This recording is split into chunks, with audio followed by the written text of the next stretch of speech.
The gentleman from Connecticut is recognized. Thank you, Mr. Chairman. And I want to first and foremost associate myself with the remarks of Leader Neal. And I hope that for so many new members on the other side, I hope that that history of how we got here sinks in. And to the pleas of our colleagues on the other side, and let's be honest about this, this is a CYA move because of how far you got out on a wrong-headed decision about cutting Social Security and Medicare. And now you want to assure people that that's not the case. That's no, that's not what we meant.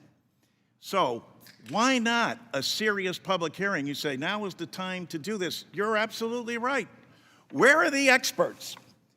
Where are the experts on our fixed income? Where are the experts on Social Security, Medicare, and military spending that accounts for 70% of our fixed spending? And what are we going to do about that?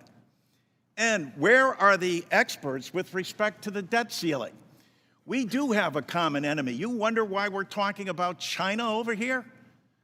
Because it is a common enemy, and you're prioritizing, as Mr. Neal eloquently said, putting them before nursing homes. In my state, a third of the children rely on Medicaid health care.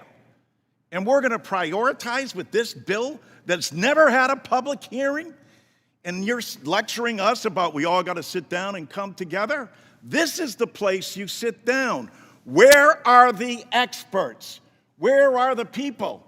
Clearly, you must have people on your side that are experts in this information and want to have that out. I know we do, and want to be able to articulate them, because if we don't, and we were to follow this legislation, those children that I'm talking about are going to be hurt at the expense of making sure that China gets paid first, a nation that has said that it is going to be globally dominant by 2045.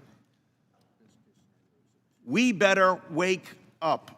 And it is about matching what they're doing and what the Chinese are investing in and how they've superseded us already in a number of critical areas.